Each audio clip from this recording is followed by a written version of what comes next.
Welcome back students. So after studying the long division method for polynomials, now we are going to study the remainder theorem.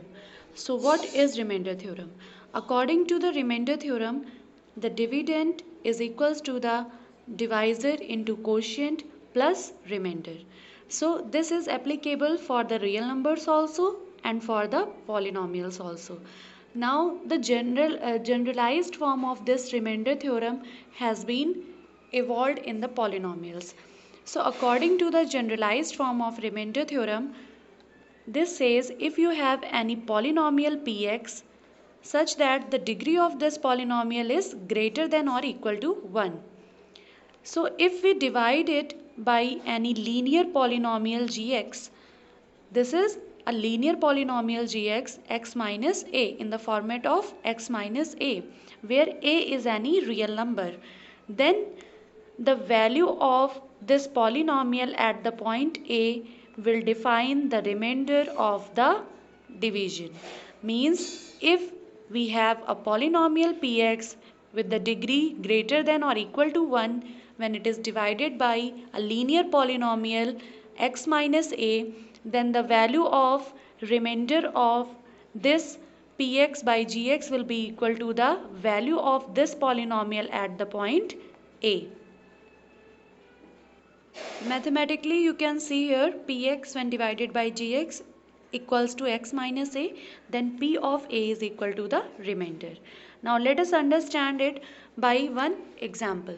So as we had taken in the long division method one example, the px is equals to 3x to the power 4 minus 4x cube minus 3x minus 1, and the gx is x minus 1. So according to the generalized remainder theorem, if we divide px by gx, which has the format x minus a, so if you will compare x minus a from x minus 1, we have the value as a equals to 1. Now the remainder will be, according to the theorem, will be p of a here.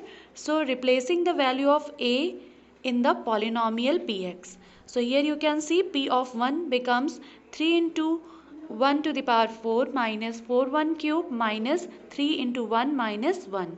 So here we have 3 minus 4 minus 3 minus 1. So this is giving you minus 5.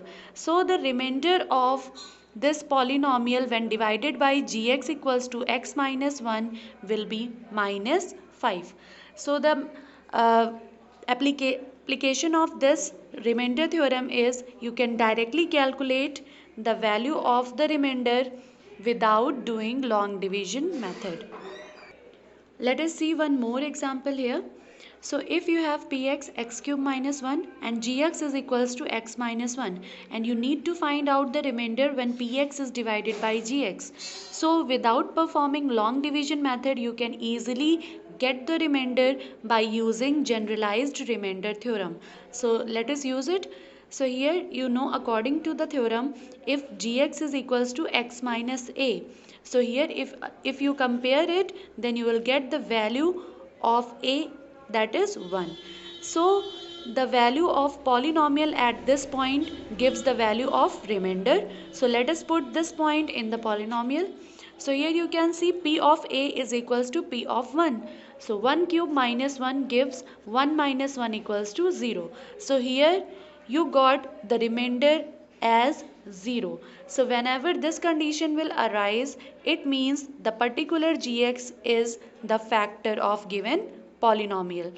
So here you can see I have written the note as if px is divided by gx, that is x minus a, and the remainder is becoming 0. You have got the remainder as 0.